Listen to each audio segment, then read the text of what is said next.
But can we get you to first just tell us a little bit about where you were born and where you grew up and that kind of thing? I was born in Neshoba County, Mississippi. Grew up there. Attended local school, Deemer Elementary School, then Philadelphia High School. And, there's, Go ahead. Sorry. well, there's a large family. You know, the older days, a lot of posers, they used to joke about it. If you met a guy and called him Mr. Poser, he said, "I'm not a poser." You said, "Well, which one is your closest relatives?" But most of them have left there now. Well, a lot of them died, of course, the old timers. And the young people left, said it better, looked like better opportunities elsewhere, so they took off to different places. What did you know about the nature of race relations in Mississippi when you were growing up?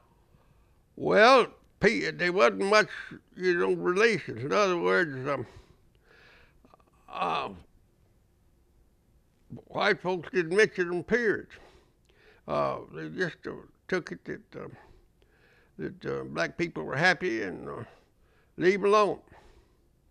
So unless you had business with them, so they lived to themselves, of course, in segregated communities, and worked mostly though on sawmills, around sawmills, Deemer sawmill and Dewey's and Moplis had three large sawmills in Neshoba County at that time, and most of them were employed in sawmills, and a few way back near on east of Philadelphia, near Meridian. Of course, it wasn't near Meridian, but toward Meridian, owned their own farms, and so some of them were fairly prosperous, but they took the precaution of having their cotton, as mainly cotton and corn country, and they had their cotton baled in, they carried it to Meridian to sell it.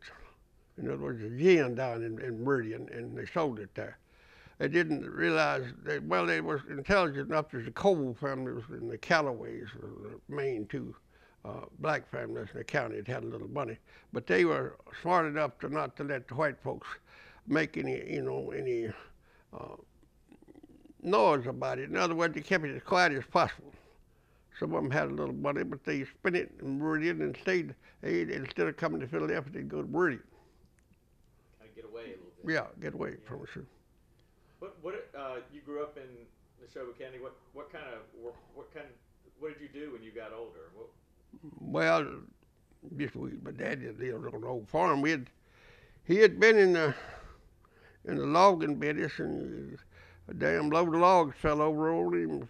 Broke a chain and fell over on him and flattened him out. So he had to retire because he became crippled.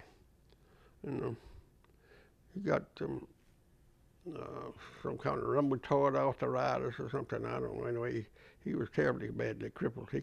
He'd hobble and walk, but he needed a walking stick, and it was painful to walk. So he had a contract with Deemer Lumber Company to furnish them all their logs, you see. So he made a good bit of money that way, but of course, when he got where he couldn't boss his outfit, look after things, other people, usually you can't turn over your business to someone else, like he said there. The swipe, little corruption there, but I was brought up, I guess, so-called middle class at that time for Mississippi. I didn't, during the Depression, I heard the word depression, and I knew money was scarce, and there were a lot of beggars around. There's people, hobos in those days.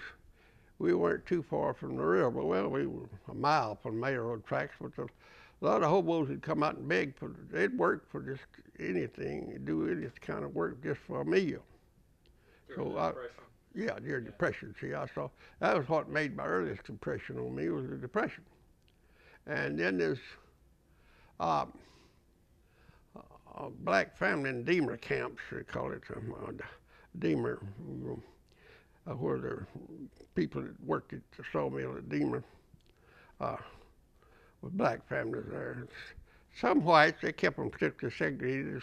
The, um, as a road would separate them, and then, I'd say, 100 yards, And but all the buildings the houses were all owned by the company, you see.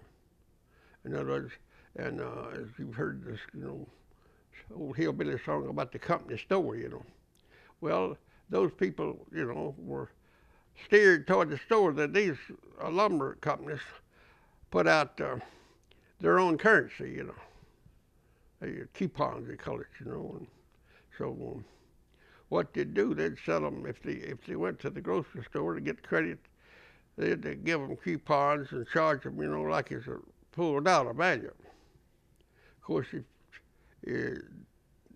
then these people could, if they didn't use the store there, they'd go to town and knock 30% off. And they had to deal with the local banks, that I don't know what exactly it was. I understood that the banks made 10% off of it, and also the coupons, you see, and they paid the sawmill owners in cash as companies in those days. Out of one Deemer company was called Adams Buell Lumber Company, and it's owned by people from up north, so it's just local managers there. So. Now, would you have served in World War II? Yes. What did you do? Well, just to be honest with you, I done what I was told, just like everybody else. That was an unfortunate situation. I got out all right, but it was a damn mess. So I never forget. I got sort of a errand boy. They had it something aide de camp or something for a full colonel. I run errands for Colonel Ritchie. He took a liking to me, so he sort of, I got to. His son, his only son, had been killed in a war. See, and he took me. I was exact age of just a kid, and his son was too, and so. I know he kind of, I don't know, he just sort of adopted me like, it was an interesting experience, But I look back at that sometime. I think of the things that happened in World War II that, there's an old saying, of course, that the first casualty of war is truth. And I was thinking the other day, just reminiscing. I remember I was in Camp Claiborne, Louisiana, and the French surrendered, to Germany in July of 1940. And then, Vichy, France was headed by Pierre Laval and Marshal Pétain. Pétain had been Pierre Laval had been a fascist leader in France, but Pétain had been a great marshal in the French army in World War I, big hero. So they put him up as figurehead president, and the premier, I believe they called him, was Pierre Laval. Well, the reason I, knew so much about the colonel, talked to me a lot. I was interested in things like that, And he talked to me kind of like I was a son, And of course, I knew my place. He was the supreme boss, and I just did what he said. But we discussed things. You see, I have a little unusual background and interest in the foreign affairs. When I was, I don't know what it is. There used to be a Southern Agriculturist magazine, in Memphis, Tennessee, published there. And they'd publish letters to the editors. And I remember I kept them for a long time. Finally, I guess, lost them, threw them away. But when I was 11 years old, that's 1936, when Hitler took over, Germans took over Hitler, we call him Austria, and assassinated the Chancellor, Adolphus, I believe it was.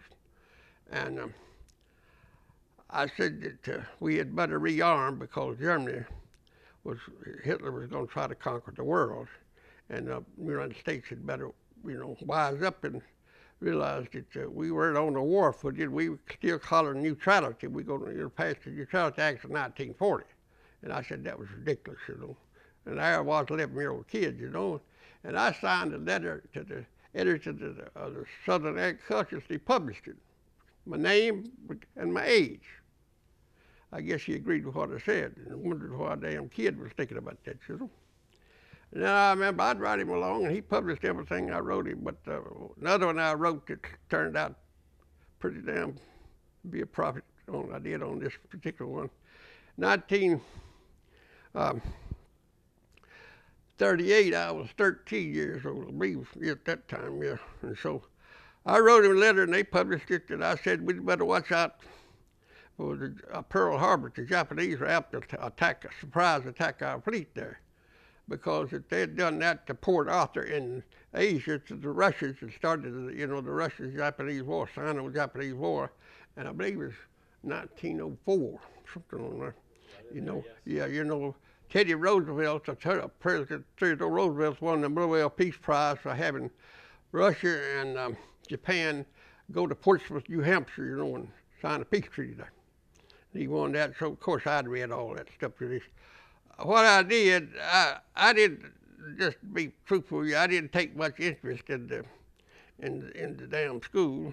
My mother had been a school teacher before she married my father, and so she would order books for me when that I wanted to read, and then I read every book in the little library there at the Deemer Elementary School. Then I went up to the county library in Neshoba County at Philadelphia. Wasn't much up there either, but I read all their books, and so I got in high school. I just read the damn high school library, and then I was bored with the rest of it, so didn't pay much attention to the damn truth. In the elementary school either, so. But I made pretty fair grades, But history was my thing, and I was, I felt like we were living in an era which people were asleep. I said, hell, we're going to wind up speaking German. The Japanese are slaves if we don't get off our butt and do something, And at the time, I attracted a lot of attention from the teachers. Some of them agreed with me, some didn't. But I was always controversial, and that was what it was about when I was in elementary school. You imagine a damn little kid, 11 years old, popping off about how dangerous we were, what danger we were in from Germany and Japan and Italy, But I said, well, I didn't worry about Italy because I knew their record in World War I. They weren't very, So I'm a Churchill later voiced my sentiments. He said that we should, it's for nothing but fair that Italy be on Germany's side in World War II, because we had to put up with them in World War I, England did. So you weren't afraid to kind of speak your mind, though. Yeah. That was true later on when we get to like the 50s. Yeah. Was it true you were the first person to join the NAACP, first white person to join? Yeah, I didn't know it at the time, to tell you the truth of it. Tell how that happened. Well, I was down in Jackson. I went there quite a bit, and so I was a fellow named Tom Armstrong, Thomas A. Armstrong. I'll never forget his name, Thomas Alonzo Armstrong. He didn't like that middle name. I teased him, called him Alonzo later on. But he had a brother that taught at Alcorn A&M, I believe it was, or something close to Jackson. He's very, very proud of his brother being a college professor at the black school, And Tom, I was a member of the American Veterans Committee, and he was too. But so anyway, in 1946, he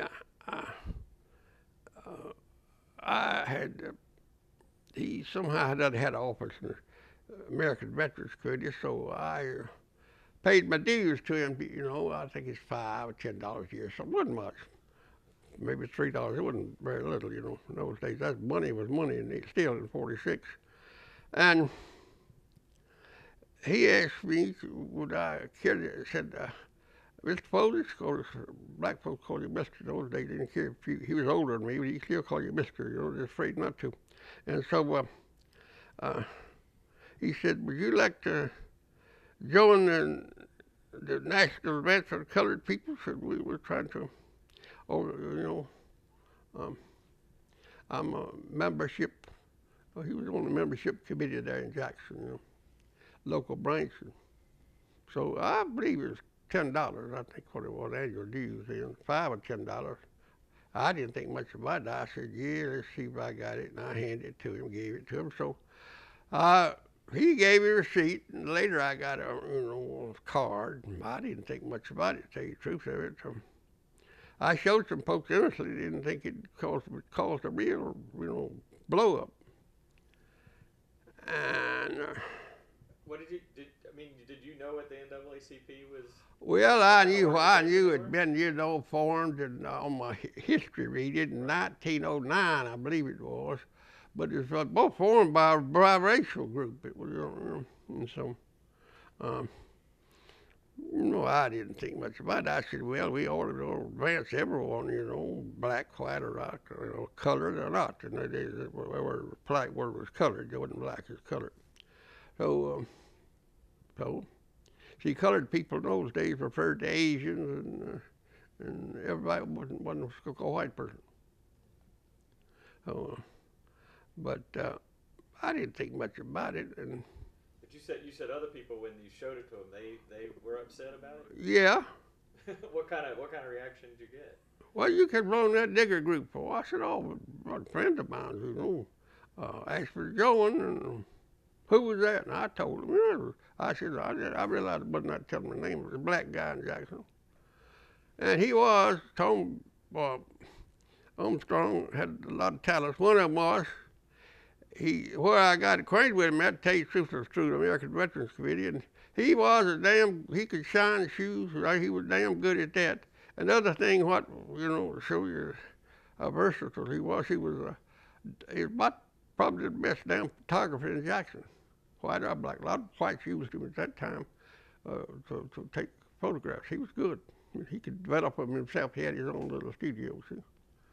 And he's at 137, but they had Fair Street in those days divided up into half, It's 137 and a half North Fair Street. That's where the Fair Street Newsstand, they call it. And so over the years, Tom and I got to be good friends, and he was close to Medgar, and of course, Tom was a funny guy. He liked me, and we were lifelong friends till he died. Of course, he died several years ago, but he great friend of Medgar's was he and Charles didn't hit it off some way or another. They were never good friends. And so you got to meet Medgar too? Huh? You met Medgar Evers as well? Yeah. Who introduced him to me was it was kind of a awkward. Well, I didn't realize it was, but I had lived in New York some, and I knew he was Roger Wilkins at that time, was field secretary. They didn't have, they changed the titles a little bit. Now they call them directors or something. But boy. Okay, stop just 1 second. Ruby Stutz-Lyles or something. Anyway, she was regional director of the NAACP at that time in Birmingham, Alabama. And that's where I met her. I was in New York and I met her there. I was introduced to her by Roy Wilkins. I was introduced to Roy Wilkins by his old friend Sidney Revels Redmond. Redmond's grandfather was, first Hiram Revels, first black United States senator, So he owned a lot of businesses, and his family did, in Jackson. So anyway, I had a pretty good introduction. See, I knew Dr. Redmond, and he introduced me to his son, and then at that time he was a Republican alderman in St. Louis, Missouri. So he introduced me to Roger Wilkins. See, Redmond was one of the lawyers that sued the University of Missouri Law School, you know, over Clarence, what was that guy's name? Gaines. Yeah. And Gaines disappeared. They got him in, but you know, the law said he had to be admitted, but he disappeared. I asked Sidney Redmond, did he ever know what happened? He said, no, they really didn't. They didn't know where somebody bought him off or killed him. I felt like somebody killed him, you know, because I never heard of him again. He apparently just walked out of his rooming house in Chicago where he was living and never came back. Nope. Yeah. He just disappeared. Interesting story. Well, what did you think about the? So anyway, oh, sorry. I was telling you how I got acquainted with Medgar. Yeah, I'm sorry. So, Roy Wilkins, at that time there wasn't any NAACP activity in Mississippi hardly at all. But Medgar was the first field secretary appointed. And so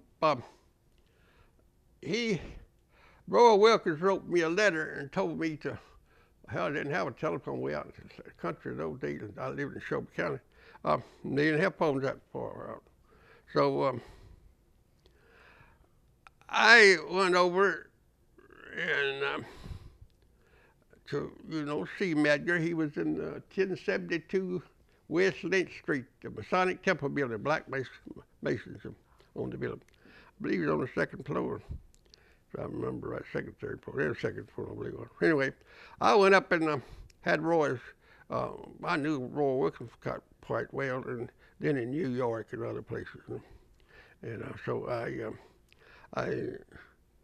went up, carried the letter with me, and got up there, and I think it was, we called her Marley in those days. Now the Yankees changed their name to Merle, but anyway, it's okay. Merle Evers, of course, was, I believe she was acting as her husband's secretary at that time. Anyway, I remember Medgar had an office behind his secretary, closed door. So I went in and so there was the secretary there, a black secretary naturally. So I handed her the letter. I said, Roy Wilkins sent me to see Medgar Evers. He just had been appointed, you know, field secretary. And he wrote this letter to ask me to look him up. So, and Roy forgot to tell Medgar Evers about it, though. Well, so anyway,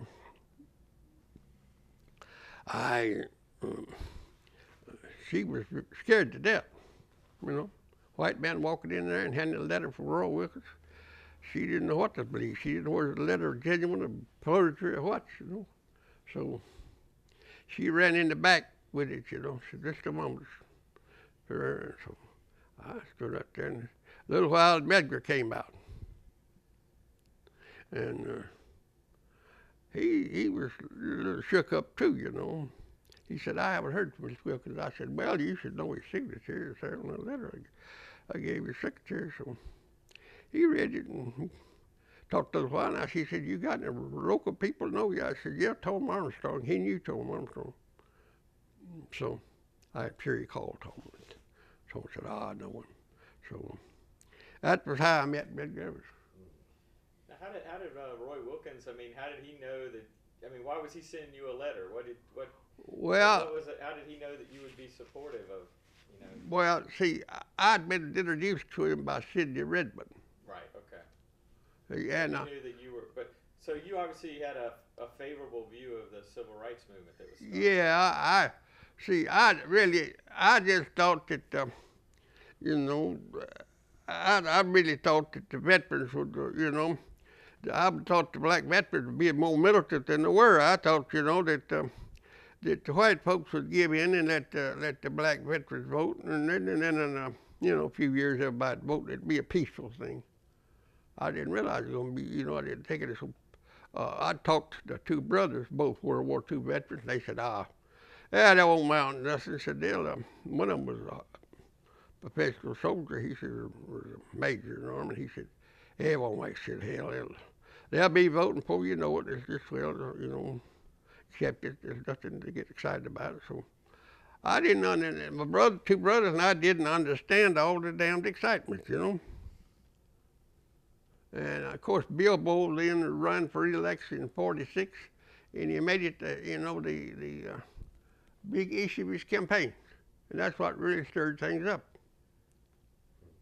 And I remember a lot of white folks in Mississippi didn't want to stir it up because they had it just like they wanted. So they got Tom Q. Ellis. He was, he had been head of the Masonic Lodges of Mississippi's second executive secretary, or some title or another, for many years. And he's known all over the state. And the Masons at that time thought they controlled the state politically. My daddy was a Mason, and most of my relatives were, see. And so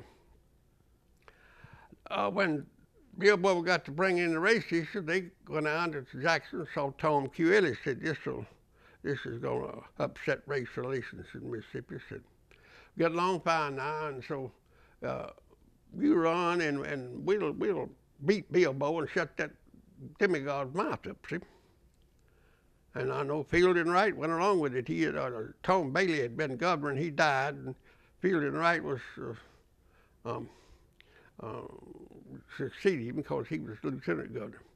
And so he said, yeah, I said, don't need Bilbo in there. Wright was from Rolling Fork. He was from the Delta. But he was a lawyer, from a small-time lawyer over there. And he wasn't a big plantation owner, but he knew them all. He said, everything just like we wanted. And said, we don't want Bilbo coming along tearing things up. He's going to make all them Yankees look at us, and it's going to be trouble. Well, damn if Bilbo didn't defeat Tom Q. Ellis. That was the political surprise of '46 in Mississippi. Bilbo just used the race issue over and over and over, and damn if the rednecks didn't elect him. Called himself a redneck, which he was. He was born that way, anyway. But he was down at Poplarville. So,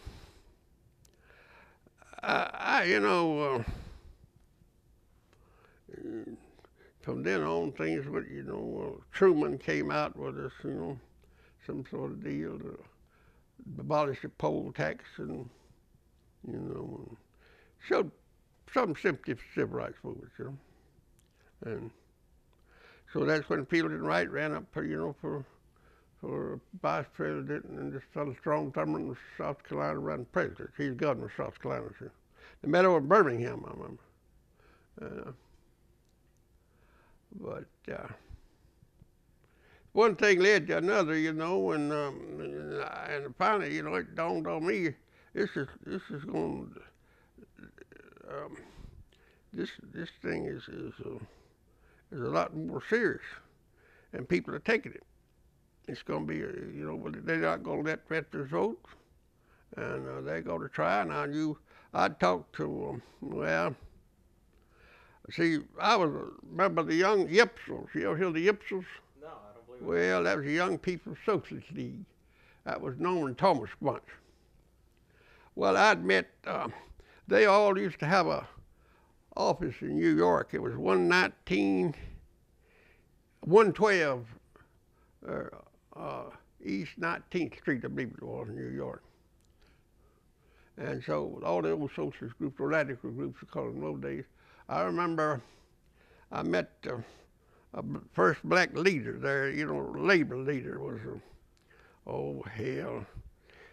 A. Philip Randolph. He was head of the president of the Brotherhood of Sleeping Car Porters.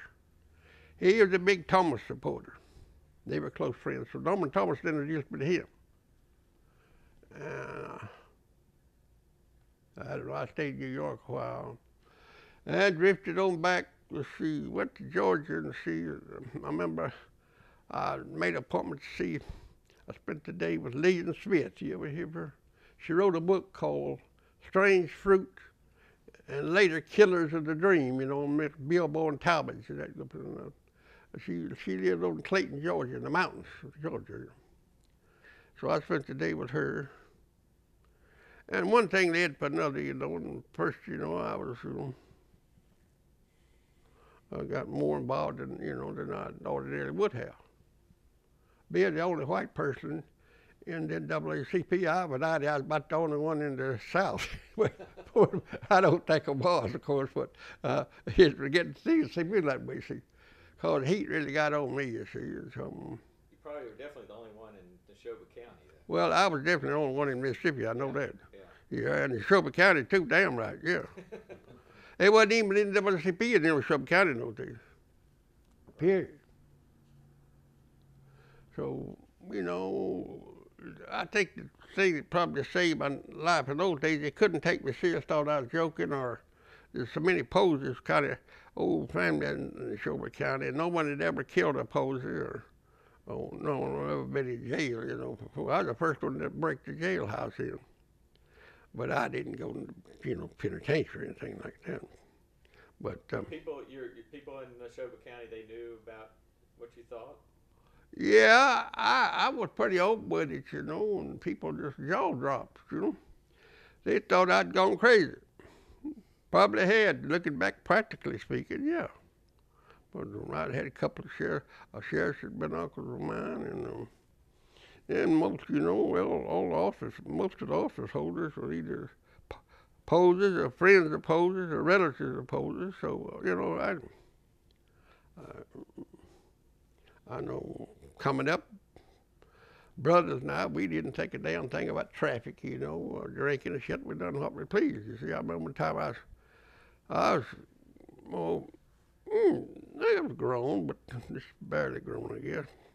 And I had a gallon of moonshine in my hand one Saturday afternoon in Philadelphia, and the marshal said, Posey, don't carry that so open. See, I didn't have a sack on it. I just had it in my finger, you know. And and I said, oh, hell, XL, don't worry, it's just me. I'm not going to get in trouble. Don't worry about it. So he said, well, I wish you would take a sack. I said, yeah, I hear and got me a paper sack. He said, put it in this. I said, all right, if it'd make you feel better. So I stuck it in the damn paper sack and kept going.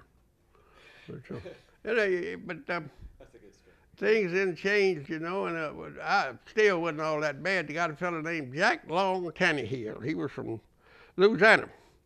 He got in a feud with, his mother was Long, and his daddy was a Tannehill. I think his daddy was deceased, and his mother was too. And so anyway, the Long family had a split or something. They run his ass out of Louisiana. They give him the ultimatum, get out or, you know, get buried. So he took off to Philadelphia.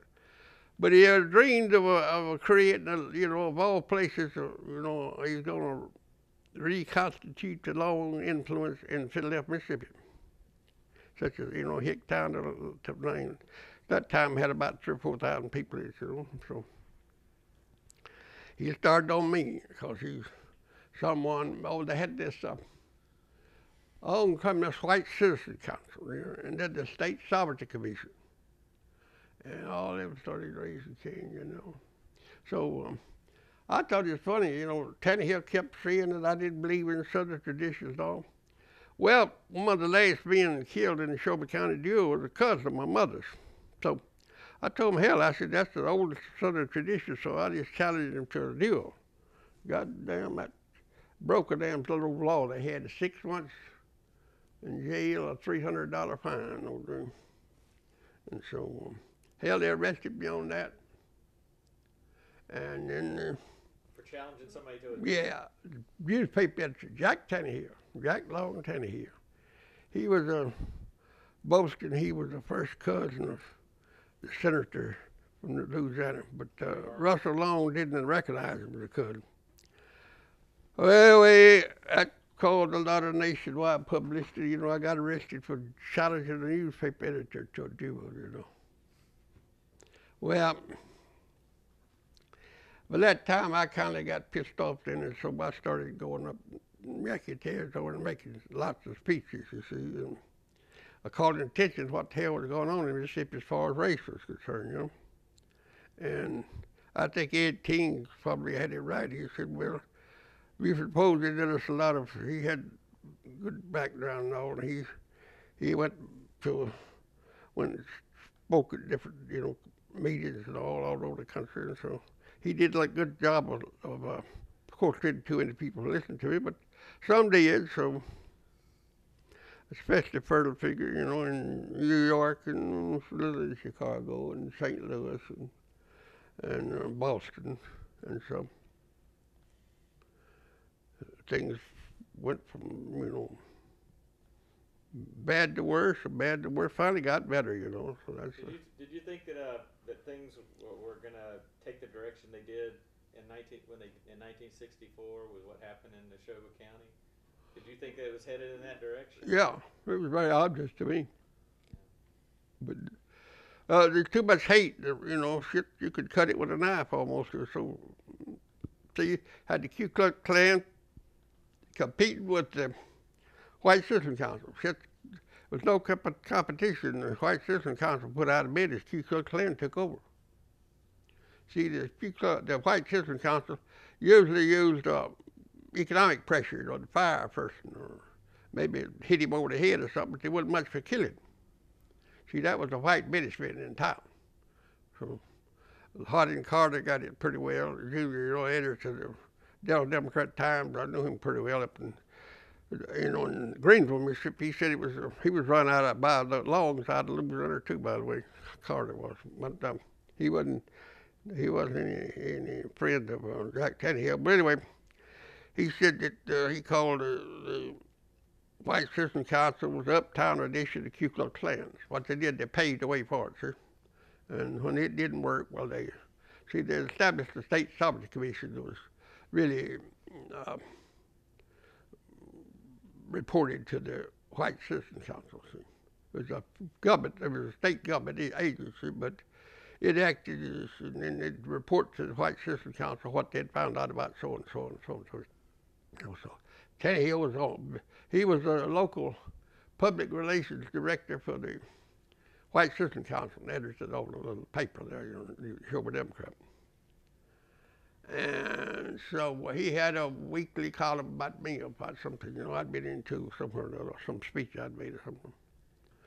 So things got pretty hot for me. And of course, I started carrying, you know, being heavily armed wherever I went. Probably what saved my life was two things. One, I was Posey. Nobody ever really killed a Posey in Neshoba County, and it was kind of, you know, because the truth of it is, in the old days, they would have done it then because of fear roar, but they would have killed anybody that killed a Posey when they went to trial. They'd have shot him themselves. So that's kind of tradition, you know. Nobody ever thought about such a thing. So that kept me alive a while. And so, anyway, it was easy to see that. So I went to see what happened. I went down to Meridian to see Mickey Swerner. And I told him, I said, Mickey, I knew he had his wife was over in Jackson at that time. Rita was her name. I believe it was Rita Swerner, yeah. Well, and he opened a COFO office, they called it. That was Confederation of Federated Organizations, you know, that was NAACP and SNCC and oh, hell. You knew the guy that was the head of one of them in a long time. He was James Farmer Core, Congressman Rachel Carter, founder of it, you know, so I know him quite well. He was an old-time socialist, you see, John Ford. Anyway, before it was over with, I was, you know, deeply involved, but I realized that, you know, that they were going to kill someone. It went to show kind of anyway, so I was getting to get back to the point. I went to see Mickey Swerner, and I said, now, Mickey, they've already burned that church up there, you know, this Black Methodist church out of Longdale. And I said, they put out the order. I had a, you know, some informers for me too. I said, they put out order, the Klan is sentence you to death. They gonna kill you if you come back. So you stay the hell out of Neshoba County if you want to live. Oh, he smiled at me. You know, he's a condescending guy. He was, well, you know, he wasn't just about early 20, 24, I think he was, something like that. But he said, oh, Mr. Posey said, I understand how to feel. I said, Mickey, it doesn't make a damn what you think about how they feel. I'm telling you what they'll do. They'll kill you. And anyone's with you. And don't go up, you commit suicide to go to Shelby County. Because the sheriff is a Klansman, the deputy sheriff is, and they got 39 auxiliary deputies. All of them are deputy sheriffs, called auxiliary deputies. Every damn one of them is a Klan member. So, you know, in Shelby County, there's no place for you to be. And you go, and especially had that kid there, you know, he looked like a kid. Well, he was a kid, but anyway. James Chaney was there, you know. He followed him around. He was with him, you know. James Chaney was kind of like Johnny Frazier was to Med Gabbers, you know, they were always together.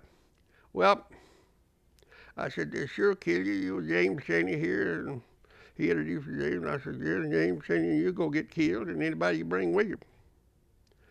Well, he had I remember he told me he had a master's degree in sociology from some damn well-known college in New York City. I thought I'd remember it, but I can't remember it right now. Will when you leave. But anyway, and he understood these things, you know. I said, well, I've got no bachelor's degree from Mississippi Southern College. That's USM out here. And I said, that's just an old redneck university, you know, college. But I know damn well I'm one of these rednecks, and I know what they're going to do. Of course, he paid me no attention, and that other young fellow, Andrew Goodman, he arrived in Mississippi. Hell, I don't guess he ever got unpacked. They sent him from Jackson when he came from Ohio, I believe, University of Miami in Ohio, and then Jackson and Copo sent him on over there to help Mickey. And he got there on a Sunday afternoon. Well, he got there on I believe, that morning or the day before one. But anyway, his first trip out from Meridian Mickey was to the Shelby County. Of course, they all three were killed, just like I told me was. But see, I never forget this. Even people like that, you see, that I tried to explain to them, but you had to be careful. I said, oh, hey, you're alive? I said, yeah, but I'm mean as hell. You know what? I'm a good shot. And come from good, so-called good family. And I've got a reputation of being dangerous. And by God, that's what I want. I want to cultivate that as much as I can. That's the only way I'm going to stay alive, is be more dangerous than the damn Klan is. So they got me down too, I know. So anyway, what happened was the night they were missing, see, it was on a Sunday night. I'll never forget that. It was June the 21st, 1964. And I still do. I set up. I don't now so much. I go to bed at 12 o'clock now. I used to set up at 2 or 3 o'clock in the morning and read. I was bad to read, and you know, had a Aladdin lamp in those days. You know, didn't have a electric out there. Got it before I left, but anyway, just before. So anyway, I read every night, current events and history and everything else, you know. So, that night, I read till about 2 o'clock, and I'd just gone to sleep, and the damn phone rang, and it was somebody said, didn't give me a name. I thought I recognized the voice, but anyway, might have, might not. I don't know. It's so damn sleepy. Said, we took care of 3 of your friends tonight. You're next, and hung up. So I knew who it was. I said, that's the Klan, and they've killed. They said, we took care of 3 of your civil rights friends tonight. I said, they've killed it. I hope it wasn't no swearing them. I told him to stay out, but I don't know. He didn't act like he was going to do it. So the next morning, somebody, next phone call I got was around 8 o'clock, I guess 8 or 9 o'clock. I said, from the co-op office in Jackson. I think it was Mickey Swerner's wife. I'm not sure that, but some woman or another. Said Mickey and Andy and James Chaney went to Shelby County yesterday, and we haven't seen them. And we gave them your name and address and told them to look you up in case you got in trouble. I said, I haven't seen them, but I'll tell you where they're at, they're dead. And the woman said, oh, no, don't talk that way, Mr. Posey, don't talk that way. I said, I'm not talking that way, I'm telling you the truth. So, as soon as this person hung up, I called the FBI office in Jackson. Hell, they didn't even have an office there. Just had a phone number. It transferred my calls. It called a number in New Orleans. So I called the New Orleans office of the FBI and told them this is still, it was, I guess 9 or 10 o'clock before I got a hold of him. And so I talked to the man there, said he's the agent in charge. And hell, didn't seem to be many of them there. I think there's 3 down there, I learned later. And so anyway, he took information, but he was very skeptical, I can tell. I said, well, you can sit on your butt till you get ordered out of Washington. Somebody's going to start raising hell, because there's three bodies up here in the Shelby County. And they sneak people, I think. So, Copo or something. We've heard reports like that before or something. I said, well, you better remember this one, because this is not a report, this is a fact. I'm delivering you a fact. I was kind of belligerent by then myself. Oh, anyway, Tuesday morning, until 11 o'clock, the guy from New Orleans said he showed up at my home. He said, we've been ordered to investigate. I said, yeah, I know you're a little late, but anyway, so by that time I knew who had been killed. I told him who did it. Well, that's the whole report we got, but we were just told to make a, courtesy call on you, some kind of shit, I said, well, I don't give a damn about the courtesy part or anything like that, but you've got some killers to look at, and they're Ku Klux Klan members, the White Knights of Ku Klux Klan. I said, they come out of Laurel. That's where I just found it at, and told them the guy's name down there. And so I said, local big wheel, here's a would-be preacher named Edgar Ray Killian. And I know him, so he's chaplain damn bunch. Of course he was. And so from there, I don't know, a few days later, somebody from NBC, Huntley Brinkley Report, I forgot his damn name. He worked for him at that time. He was, anyway, he showed up with a camera crew and all, said, would you quote what you've told the FBI? I said, yeah. So I sit on the front porch. I repeated, and I said, you wait till I get out. I'm leaving the county. I said, hell, I know when it comes out, I'm a dead man, because they're going to overcome their inhibitions, and hell's going to pop loose. So I really wouldn't bother my daddy, because he was the oldest living Mason in the county, see, and a lot of folks don't vote. Of course, it's not, I may get in trouble, you guys are talking it, but the truth of it is, the Masonic Lodge in Mississippi they weren't unanimous, but a lot of them sympathized with the Klan, see. So they said, though, my daddy was the oldest living member. See, he had been a member longer than anyone in the county, over about 60, almost 60 years. So they said 54 years, I believe, at that time, something like that, 55. So they sent somebody out there to see him. I recognized the guy was a Masonic man, So when he left, I got out of the house and let him talk to my daddy. And so when he left, my daddy told me, said, Buford, you better leave. Said, they're going to kill you. So I'm sure. I said, it's not something I said, they're going to kill you. I said, yeah, they may kill you in the process. He said, well, they're not going to bother me. He said, I said, your Masonic brother, he didn't want to tell me. Told you if I would leave, they'd guarantee your safety. Right? He said, well, you got it figured right.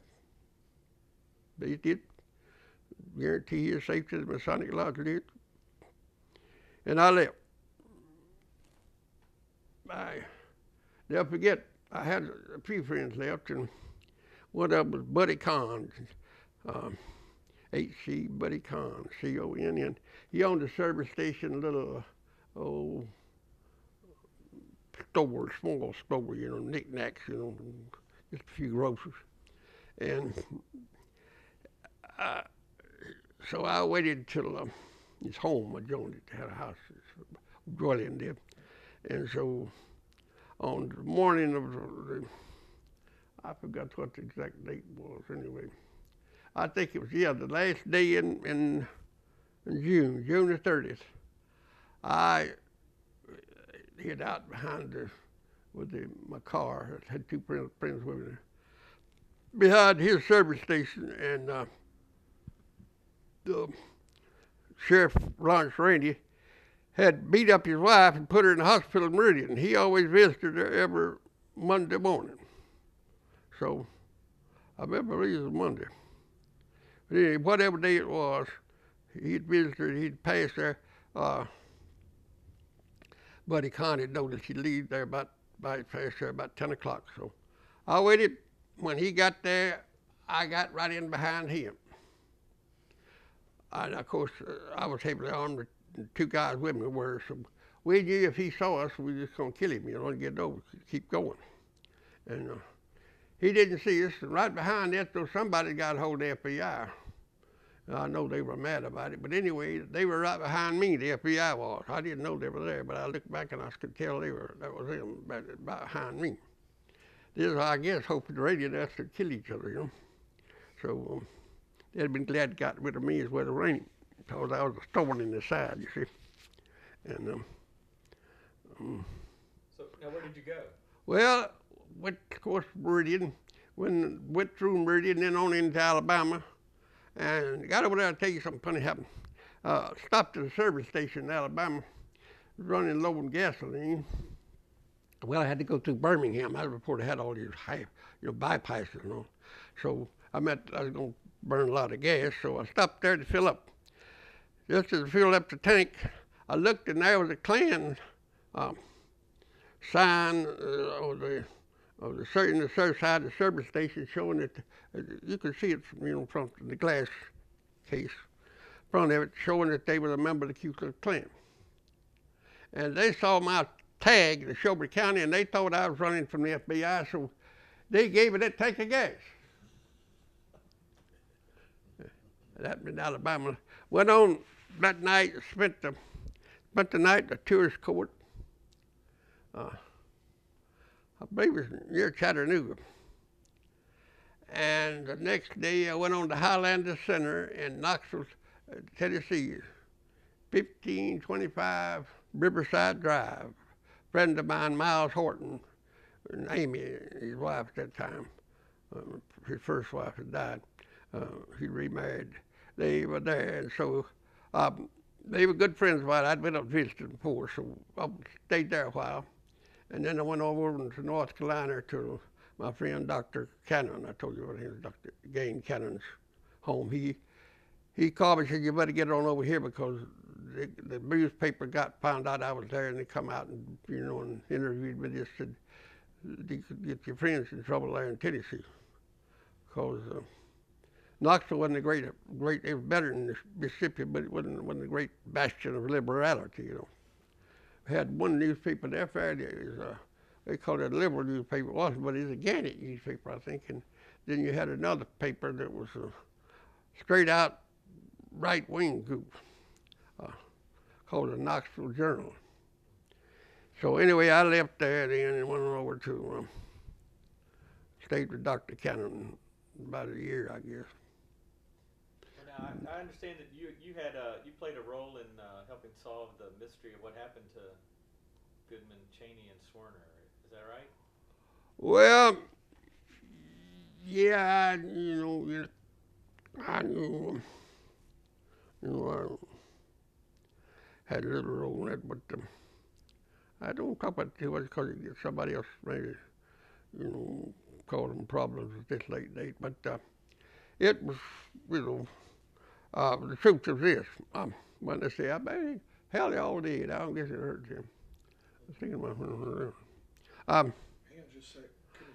so what happened? A cleaning and pressing shop, they call it, in Philadelphia, dry cleaners they call it. What was the name? Wilverton? Wolverton. Wolverton. Yeah. Paul, he was an alcoholic, and of course he did. Now I wouldn't tell it because he denied it, and I don't blame him later. But he had a friend who was also an alcoholic, and I'm trying to think of the guy's name. Anyway, he lived with his widowed mother over there near where they were buried, you know, on that dam. Well, that night, this guy was a veteran, World War II veteran, of course.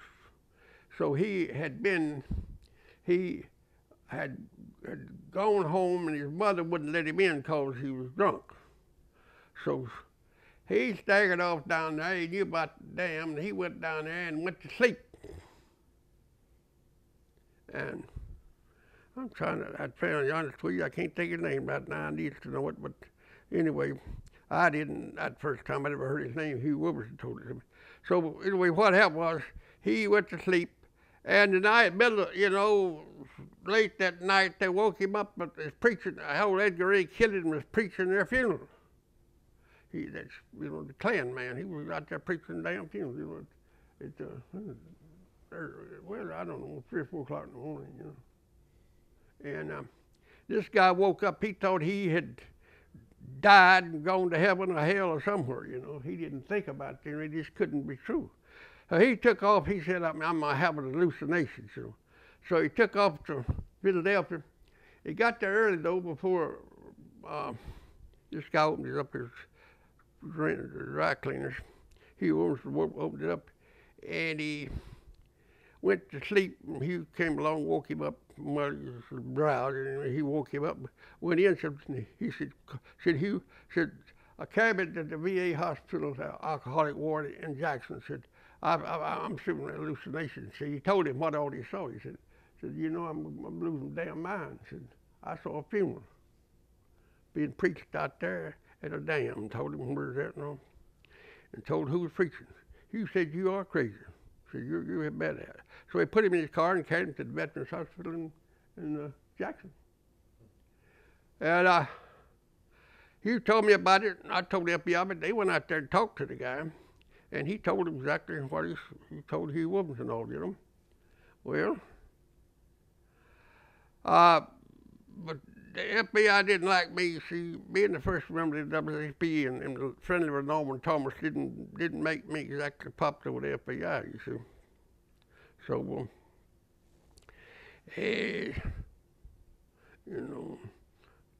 took what the fellows told him, that the VA doctor out there had, a psychiatrist interviewed this guy and all, and he said for the FBI, I said, this fellow seems like this is not a nightmare. It's something like something he actually saw.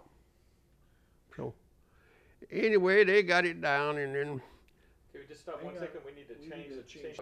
FBI, listened to the guy, and of course the psychiatrist told me the background and all. They didn't give it any. They said, and my name was involved and all. They said, that's just sort of poses wild. Told us to do. We don't believe him. So, see, they put out a rumor. The FBI did put out wanted posters for these 3 boys, saying, have you seen them? Scattered them all over the South. The Klan put out the rumor that they'd fled to Cuba. So the FBI made it like they believed it, and they were hunting to Cuba. Anyway, though, it got where everything that this guy told Hugh Wilberson, that I told the FBI and all that, it started clicking. You see, the names and everything. And so finally, but I know what happened. The FBI, they put the squeeze on a guy they knew they would know, you see. A guy that really knew had married a cousin of mine.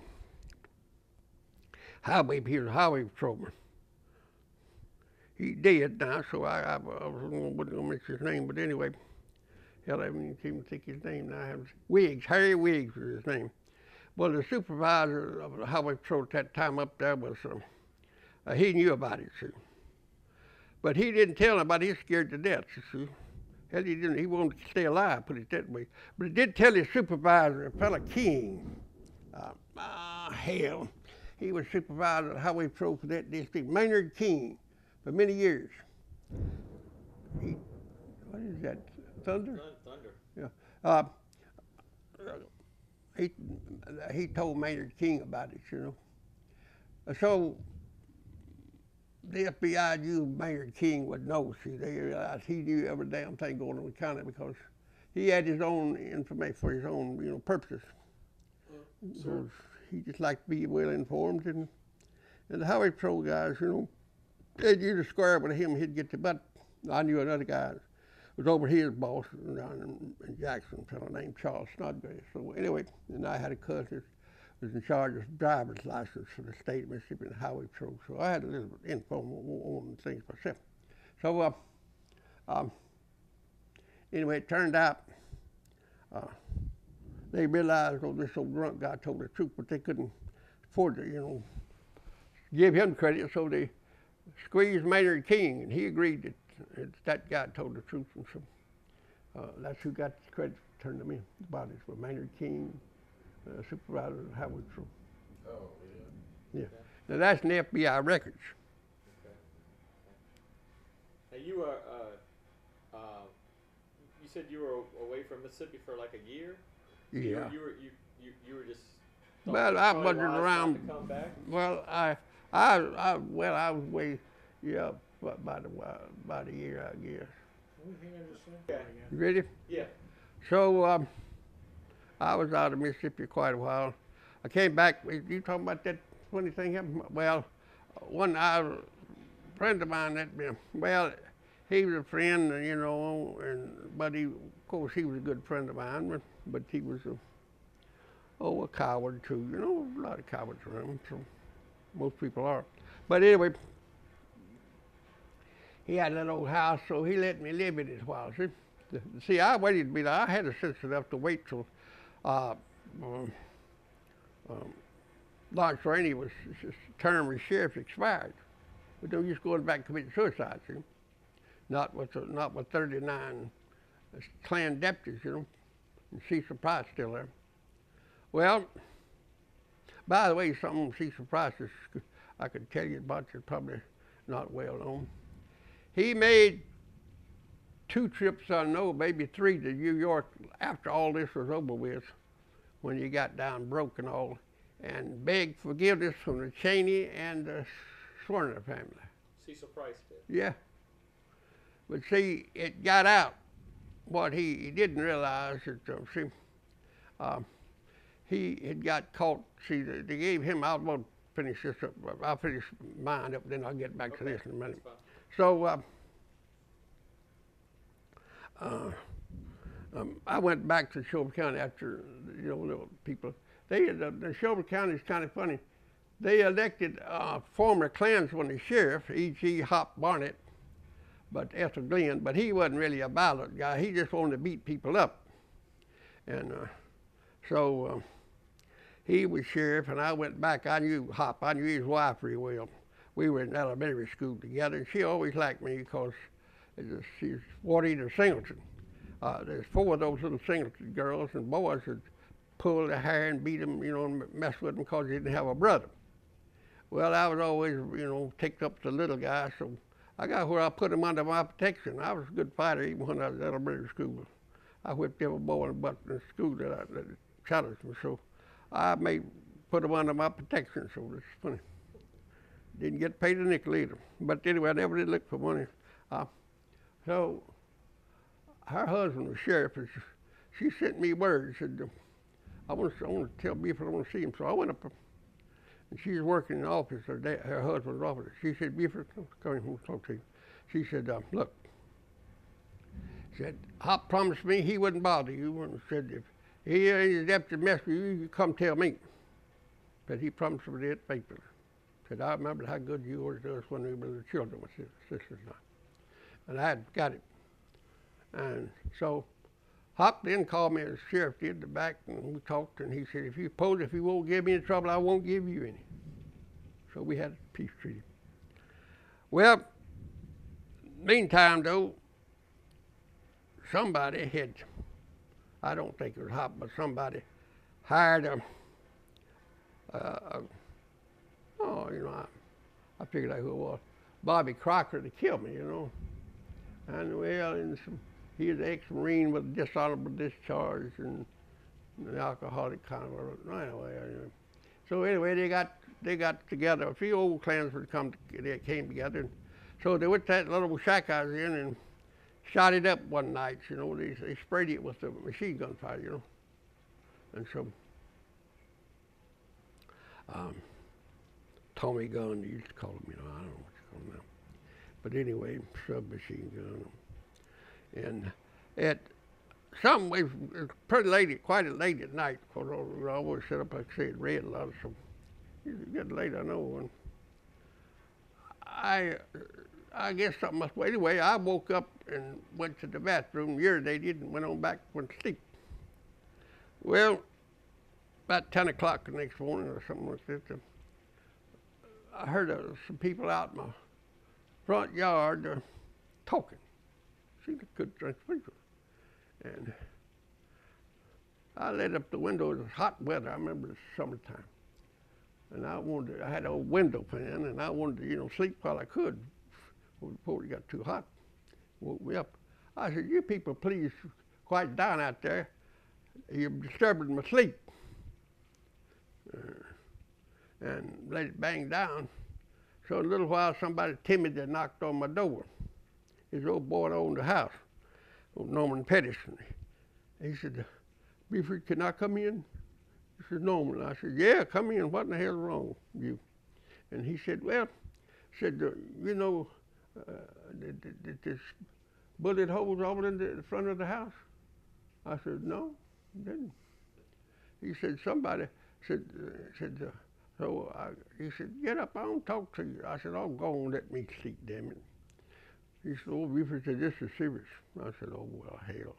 I got it. If I was mad, it's ridiculous.' And he said, 'Look at that pillow.' Well, where my pillow had been shot right just like part of my hair, But I'd always still do it. I crunch down when I go to sleep. I kind of get in a fetal, I guess you call it, baby, position. To get my head down, And if I had to, been the kind that left my pillow, big old pillow, I always use a big pillow and then don't use it. Get down. Said, damn, I looked at this place had been, riddled with bullets. Not a damn one of them hit me. Hit the bed and all around. When one of them come, I'll never forget. If I'd have been there, I don't know where they killed me or parted my hair, but it didn't miss me over an inch. So I found out who the leader was, and I seen him word. I said, "Well, I'm gonna come over there." I knew he was no damn good, but I knew he loved his mother. Everybody's got one weakness, I said, "I'm gonna kill your mother first, and every damn one of you. And I mean enough to do it. I'm gonna set your house fire and shoot every one of you come out. If I hear more trouble out of you." And so he got drunk and come over and cried and said, "I didn't, they put me up to that." I said, "Shut up, I don't want to hear nothing about more out of you." And so they never bothered me more. I didn't tell the sheriff about it. I figured he knew about it anyway. He didn't give a damn, But anyway, I went back to sleep and I told him, I said, "Y'all go on, let me sleep." So I went to sleep. What do you see, you're getting upset and yelping about it because it didn't get me, so they didn't get me, so, You want to finish that story about Cecil Price, too? Well, Cecil Price, in later years, his conscience got to bother him, he said. So, he got in with Jim Ingram, had been an FBI director in Mississippi. And Jim was director of the Highway Patrol at that time, so Ingram gave him a damn job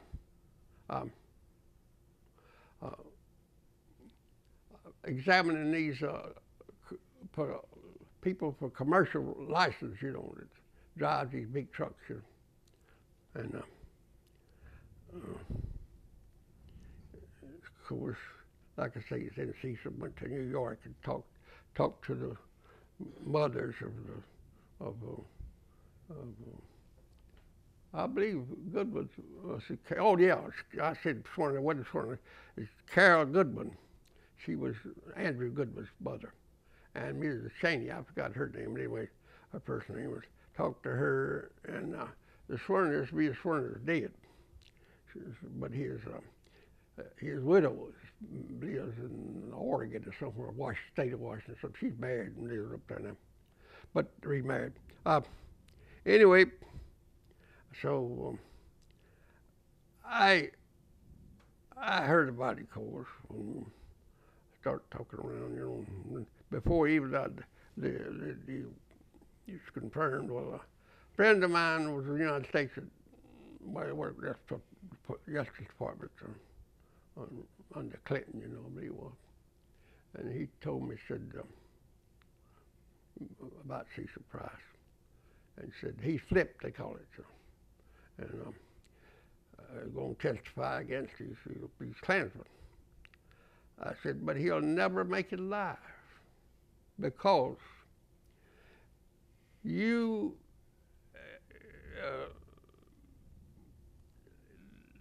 point is, the United States Attorney for North Mississippi knows it. That's a political position. Politicians talk, and they talk to each other.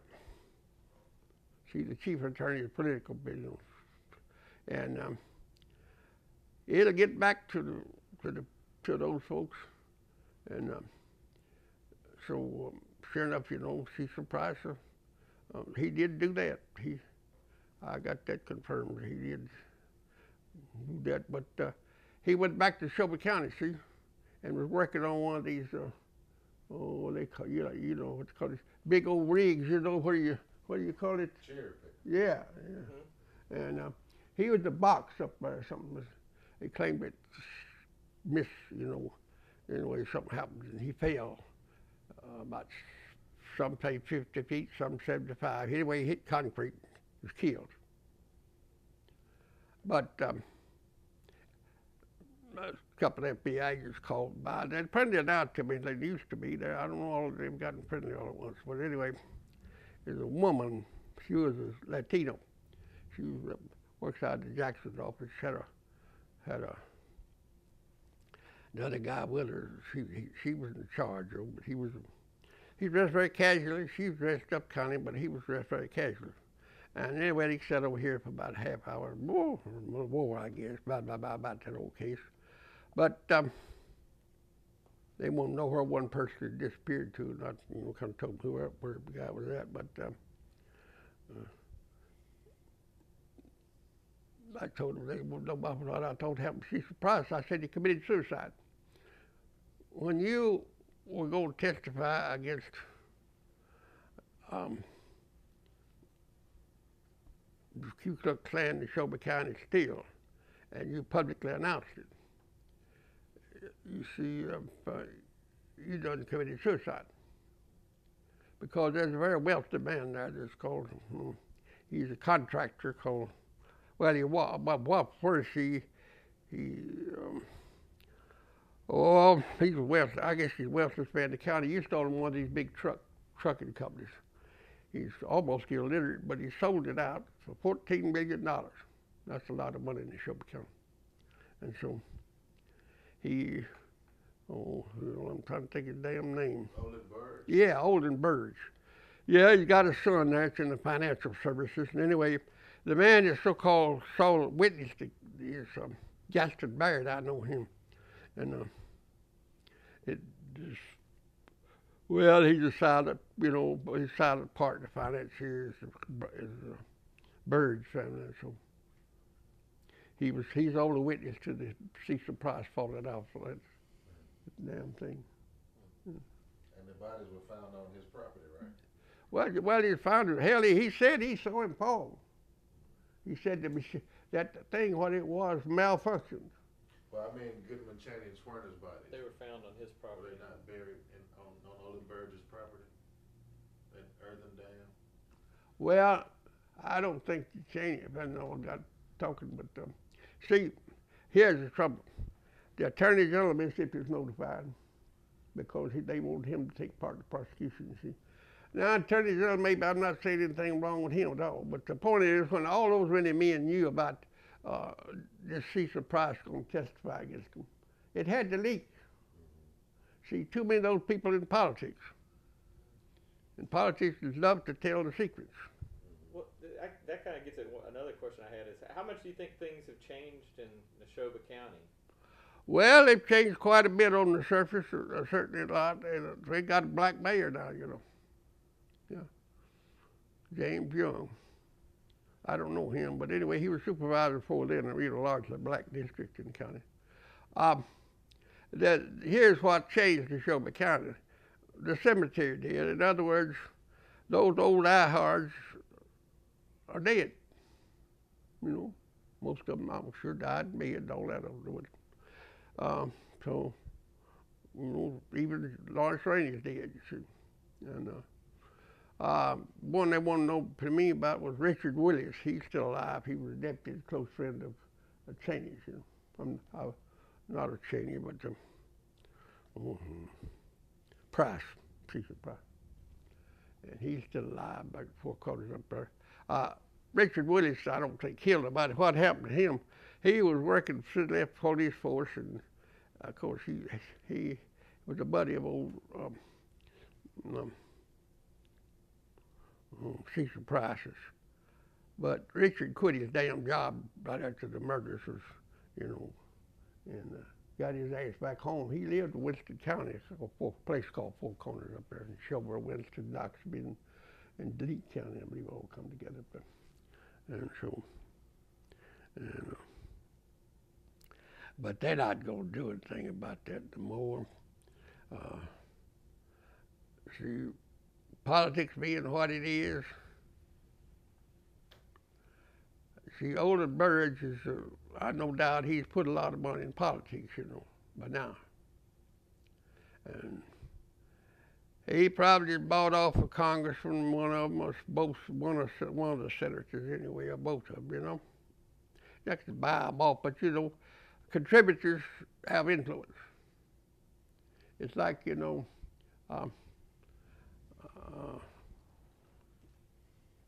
President Obama thought he had a health care bill right ready to go. He had his majority and all. See, he forgot about that Joe Lieberman of Connecticut's wife drawed $250,000 a year from the insurance company. I just detail he overlooked, so Lieberman said he couldn't support it unless he did this and that, you know. So he wound up watering it down, you see, to here. So I don't think anyone else. See, the truth is this, of course, I wish you'd turn that damn thing off and I'll tell you something, know that I don't want that in the record of it. Efforts to try to improve the reputation of Neshoba County? Yep. But do you think things have gotten any better racially? I mean, yeah, they get treated better racially now. Yeah, like I say, they don't want any bad publicity. See, because they found out that didn't pay, and so they have. I've seen the time, you see, when Choctaws were treated just like blacks. But see, Philip Martin got to be chief of the Choctaws, got those casinos out there and recreation business going. And now the Neshoba County's economy, the biggest economic factor in the county is the Choctaws. And I remember when they treated you like dogs, just like they treated blacks. The only difference was the Choctaws stayed away from white folks as much as they could. They knew they'd catch it, see, and so they avoided the white folks. But see, a lot of the leading families in Neshoba County are part Choctaw. And I got tickled at them. They all were denied it. I knew it, see, and so I put it, you know, one time there's some damn youth fella interviewed me, and I put down that I was part Choctaw, so was a lot of other people in Neshoba County, and named a few of them, so-called leading families. Well, they got on my butt to see about it. One of my cousins did. What did you have to tell that for? I said, well, someday maybe you won't be ashamed of it. Well, along come old Philip Martin after that, and he hired more people, and in fact, of course, he's dead now, and he lost the election. He chief for a long time. And then he got dictatorial action, he got bad health, so he got defeated. He's dead now. But they gave him you should have seen the send-off they gave Philip Martin in Shelby County. You saw the president. Mm-hmm. And they really gave him a royal send-off. But the Shelby County now is, I know some of the fellas, see, they had this old movie, you got a copy of it, hadn't you? I gave you some. They showed it in Jackson, and the leading figures went over there before, to see the premiere of it in Jackson, at the theater there. I was over there, and I stood up there, applauded like everybody else. Someone talked to me later, and we had pleasant enough. I could tell though that they were determined to.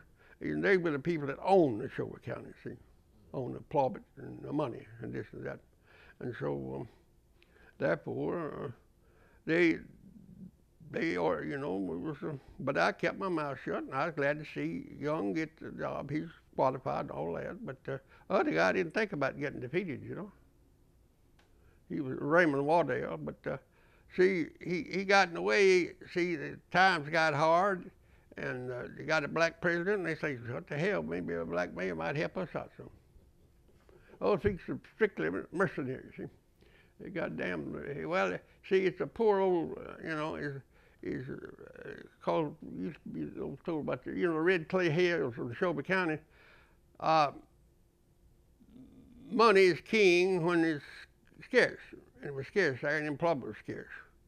So, I remember, for example, it was been on in the damn TV, I guess, I'd certainly been in the news, it's true. I had a cousin, to just show you how clannish you are. That was on the grand jury that indicted Edgar Ray killed him. Oh, well, he was foreman of it,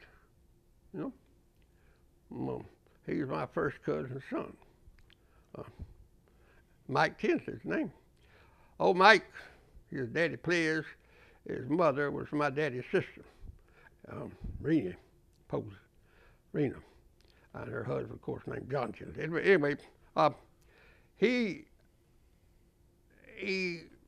voted against indicting Billy Wayne Posey, whom, like me, he had never seen Billy Wayne, didn't know him, didn't know what he was related to him or not, but he was taught to be loyal to your family.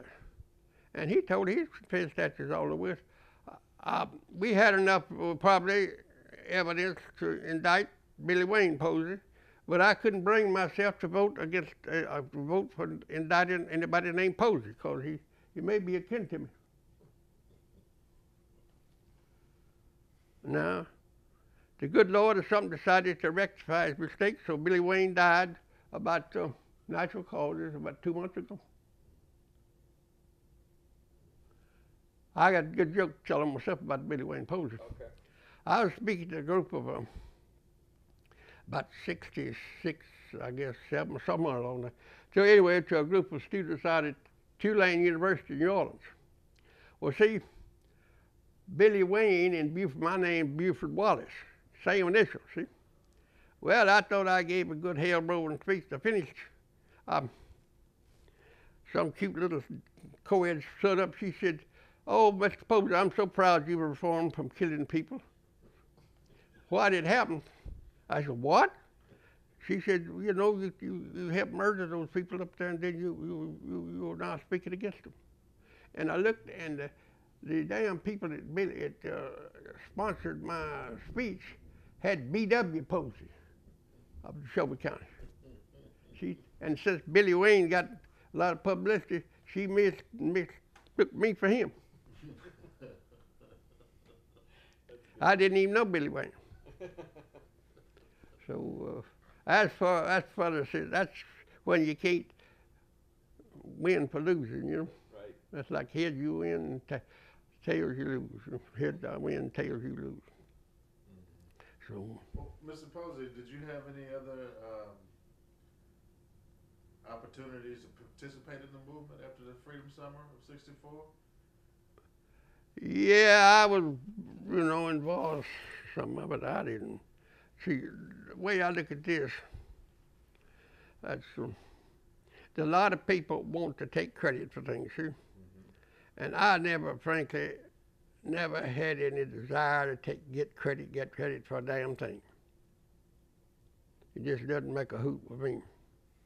And I don't, I'd rather let some people want that publicity and they feel like they have to be patted on the back. And I've always been kind of self-sufficient. My wife would tell you I'm a sick man, but it irritates me. She wants to wait on me.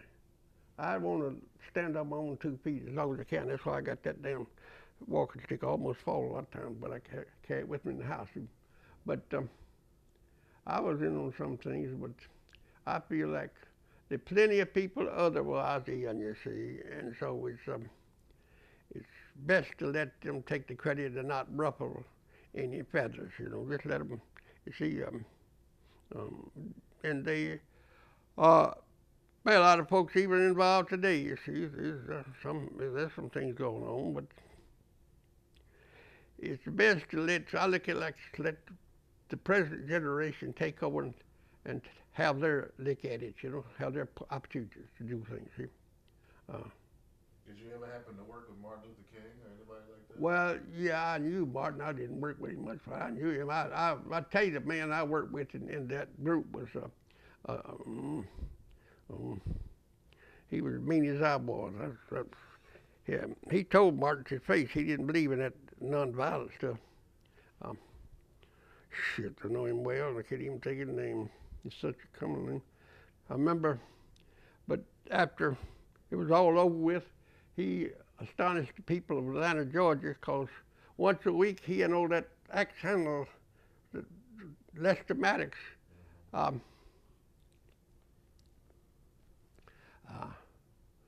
had lunch together at a restaurant in Atlanta. What was that guy? He had that big belly like me, Lord. Oh, Jose Williams. Okay. I think that Jose is such an unusual name. I forget. Jose Williams is one I worked with because I guess the reason it stuck me on Jose is that we were so damn much alike, you know. Jose was a character. I'll give you just one incident that happened that I thought was amusing. But I'll tell you one thing about Jose Williams. He did a lot of things he got credit for, and some things he didn't. He didn't give a damn who liked him or who hated him. He didn't make a hoot with him. He was, you know, treated Martin Luther King with respect, Dr. King, but he didn't look way up at him, you know. He put him on the legal level. He didn't care. There were no big shots in Jose's book. No little shots either. But anyway, I'll tell you this good joke on myself. Right after Dr. King was killed, they had the Poor People's March was coming through Mississippi. Well, I was contacted by the governor's office. Not the governor. He didn't like me. He wouldn't speak to me called John Bell Williams. He and I just didn't see eye to eye on anything. So, but he had a friend that I had that was my friend. So he came to me and said, Posey, said, we don't want to see anybody get killed and the Poor People's March comes through Mississippi.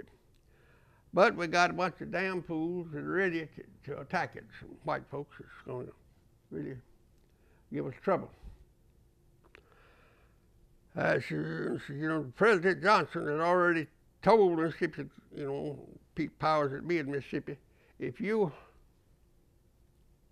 in other words, have a wholesale riots down there and any killings, I'm going to put martial law in Mississippi. He had had enough of fooling around, but and so it's called everybody run for office against him. You know, that was their platform. Which one? John Bell Williams, everybody else who ran for office in Mississippi. We got elected on the basis how much they hated Martin Luther King and Lyndon Johnson. Well, so he said, here's what I want. Here's what the governor wants. I said, I don't know what. He said, well, wait a minute. I know John Bell, and you know what John Bell Williams, of course, the governor, and said, I'll tell you what, if the poor people's march won't start any trouble. Want to start the trouble. We will put the highway patrol and the National Guard on alert and see that none of them are harassed or arrested or beaten up or anything happens to them. It'd be a peaceful march through Mississippi. He said, you got to admit that would be a miracle. I said, yeah, it would be. So I thought it over and decided, well, I'll give it a try. So I went to Atlanta, Georgia. Well, it wasn't long after Martin was killed. I remember. Martin Luther King hadn't been dead very long. And Jose Williams temporarily took over Martin Luther King's job. I guess you know that. You do it. Well, because folks was mad, you know, and damn it, they knew that they wasn't going to be any rough stuff given it.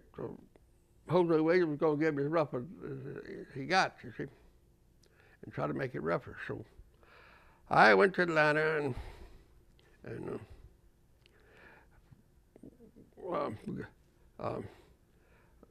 finally got a cab that agreed to carry me to where the King's headquarters, this black cab driver. He said, look, mister, I'll carry you there, but I'm not going to stay wait for you. And so I said, I don't want you to wait for me. I'll be all right. So he carried me there and took off. Well, they had, of course, everybody was angry there. There's a bunch of guards there, black guards, of course, guarding Jose Williams. So here's old Whitey showed up, you know. So I talked real loud. I said, tell Jose that Williams at Buford, his old friend Buford Posey's here. And of course, looking at old Whitey and me, you know, they didn't believe that I knew Jose, that we were on a first name basis, you know.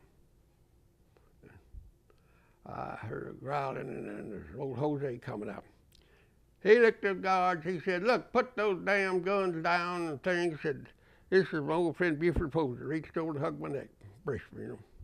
Come on in, Buford, what you got on your mind? I said, well, I'll talk to you privately. So we went upstairs and had a chat, and I told him the situation. I said, the state of Mississippi is going to put out the National Guard on alert, and Highway Patrol all going to be protect the poor people's march, and you're not supposed to get nobody arrested or harassed or killed, and it'll be a peaceful march. He said, do you believe him? I said, yeah, I do, because President Johnson has told them if you do, they're going to, if they start bad trouble, the state of Mississippi does, and you know, the Highway Patrol or the National Guard, he's going to send in troops. And they know he means it. Senator Johnson's a tough bastard himself. He said, that's all right then. Said, I'm going to take your word for it. He said, you better be telling me the truth. I don't want to see you anymore. I said, well, I'll be wanting to see you. I don't want to see you either because it's going to be a problem. Anyway, I went back to Jackson, delivered the message. And they came through. Not a one was arrested. Nobody was hurt. So Jose cooperated with me on that. That's pretty good. And I did one other thing I'm proud of, and then I'm going to shut up. I talked so much you fellas ready to go, I know. Great stories. This is great. Awesome. So here's another thing that I did that I'm proud of, you know, that I never could take credit for it. I don't credit for it now because it was, you know, people did and gone. You know. I credit Jose with that. He had good sense. And I was, Arthur Minster's dead.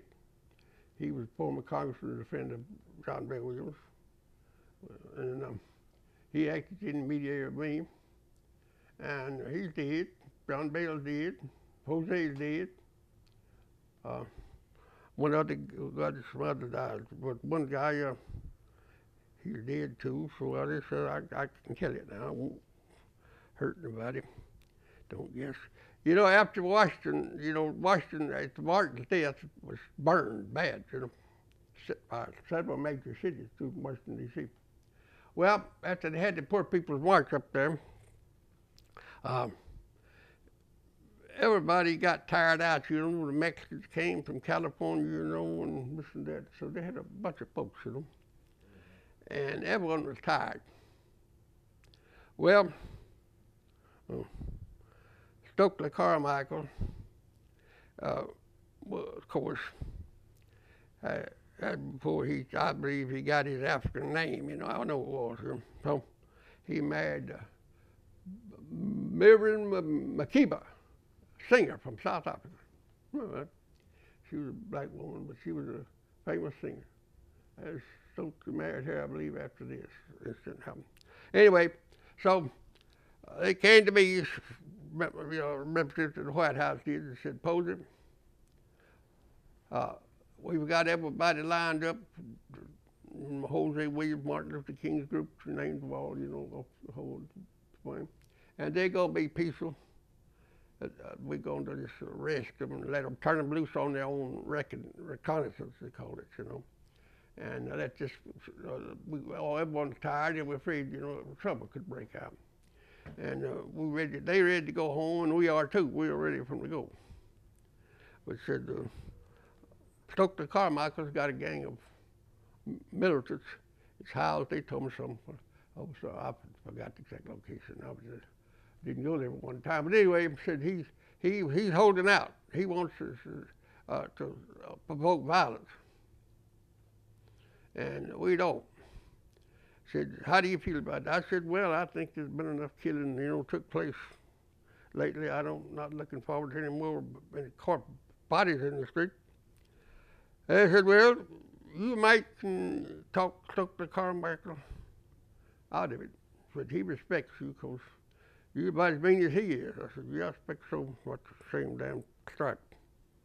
So I finally, they told what all terms, they gave them generous terms, and there'll be nobody, you know, put in jail, and there was no, you know, and it just be a formality, and that thing's tied out. They had the federal troops right outside Washington waiting to move in case the riot started. In fact, I had a close friend with the sergeant of the troops. He told me later he was one that was up there right with them.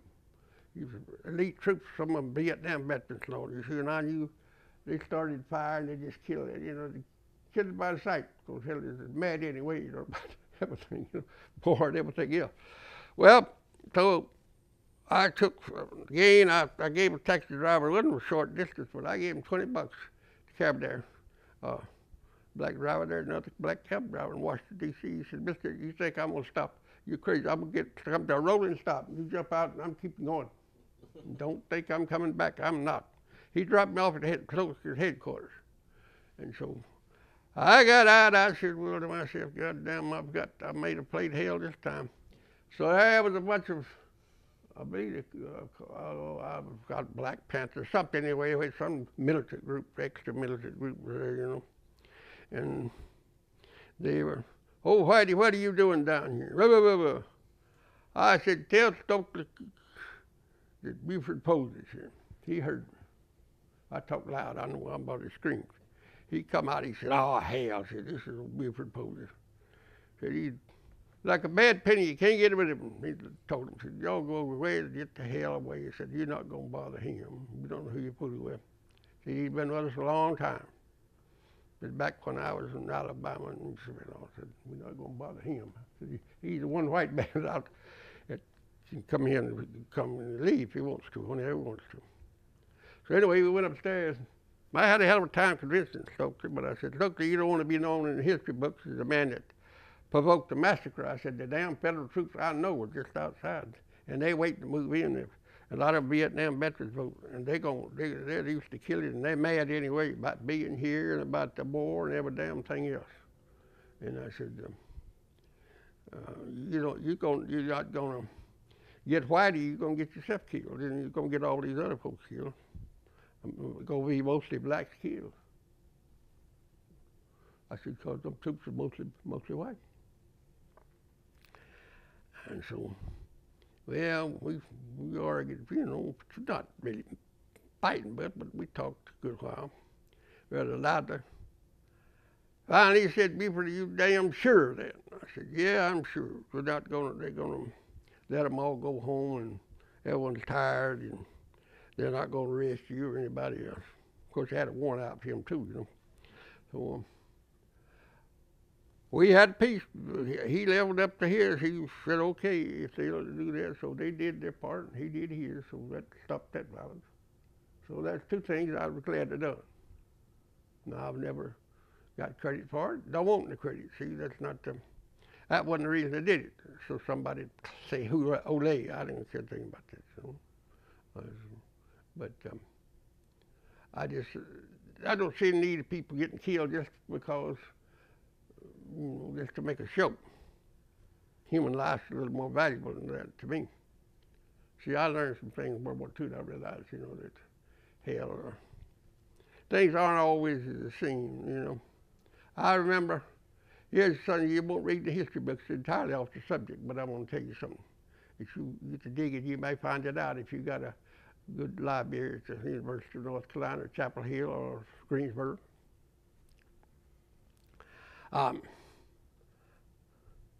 You see, after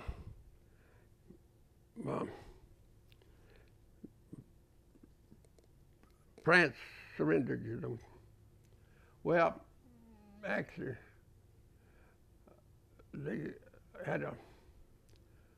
they cooperated with the Germans, Marshal Pétain and Pierre Laval did. See, this is a matter of, history's open, this everyone knows. Charles de Gaulle, you know, threw General Giraud out of Quebec. He was an old man, pitched him out and took over. And when they invaded France, so there was but 15,000 free French soldiers went from England to France, and you know, in the invasion of Europe by the Allies. Well, more French, bitchy French fought against that, the United States and the Allies than there were free French that fought for us. And so Latin America, I wound up in this damn thing just an accident. It wasn't, you know, didn't look for it, but I wound up in it. I can't, you know, but it make no difference. But history verified it. I always wondered, did they ever do it? I doubt it. Martinique, you hear about it? The French island? Yeah. And Guadeloupe, you ever hear that? Okay. The two little French islands down there. Come in. Well, see, the Germans put submarine bases in places, and they're guarded by the French, by the Vichy French. And the Americans sent the men from New Orleans, some troop ships, and captured those two islands. And I was privy to that. And I said, well, so anybody asked me, where you get them wounds at? I said, oh, I got cut, you know, can cutter, you know, accident, fell in an open can or something. You don't talk about things like that, see, because officially, you know, they didn't happen. Officially? Yeah, never happened. But you were there. Well, you weren't dreaming, were you? No, I don't think it's hallucinating. I doubt it. Now, if I'd had enough whiskey, I probably would have been, but I didn't have liquor. Made me do it sober. I can't wear no whiskey. And I see some other things happen in this world that I look around and I think, well, just like we know this, so now this is a matter of historical, you know, fact that not too many people know, but if you watch things, you see it. During World War II, John Francisco Franco was put in power by Italy and Germany, you know that. And essentially he prayed for, he said, I believe in July 1940, I hope and pray for German victory. Well, the truth of it is, the chief of German naval intelligence hated Hitler. And he advised General Franco that Hitler was going to lose that damn war. And he advised him to slide over and become, give information to the Allies, which he did. So in World War II, General Franco double-crossed Germany. And so then after the war, see, since he had publicly supported Germany, a lot of Americans got mad as hell because we let him stay in power. Well, that was the reason. But our government pledged to him they'd never tell it. Now, I think you could probably take it out of our house now because General Franco's dead. Right. See? But that's, you know that happened? No, I didn't. Well, That's see, interesting. there's a lot of things that I was messing around with, people I associated with. I was just looking around. I was always, my problem was this. Anything for a little excitement, I'd do it, just for the hell of it. And I'm afraid I've got an adopted son. I'm afraid he's taking after me. He's going to get his goddamn self killed. That's what I've tried to tell him. But he won't listen to me. You know what that little idiot did not long ago? He volunteered. He went in the damn Navy on special operations, they call it. And they captured some damn prisoners. And they go kill him. And he put his body between him and the rest of the guys and said, no, you have to kill me first. Said, we promised if they surrendered, we wouldn't kill him. We're not going to do it. Wow. And he made them, and they decided not to kill him.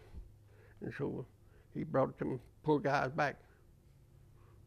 He said they kissed his head and all that. So grateful to be alive, you know.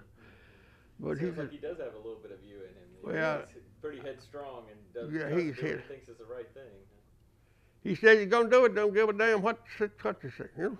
Yeah. It doesn't make any damn difference. That kid's I'm afraid he's gonna fuck around and get himself killed though, because they given some damn training out here at Camp Shelby about a year and a half, 2 years ago. And I was about 2 years ago now.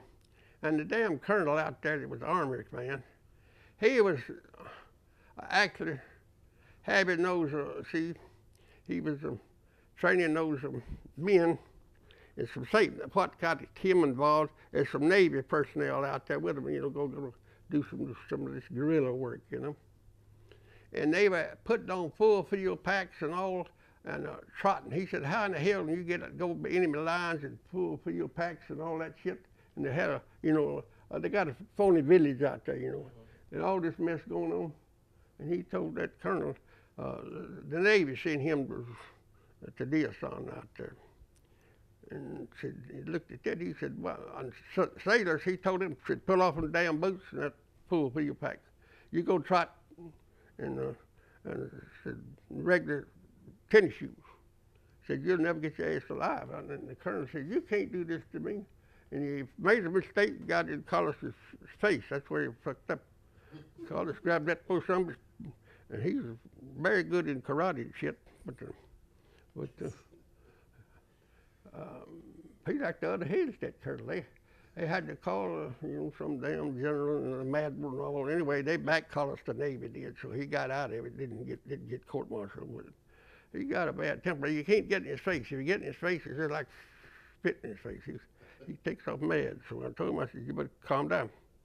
He said, I wasn't going to let my boys get killed for that dumb son of a bitch.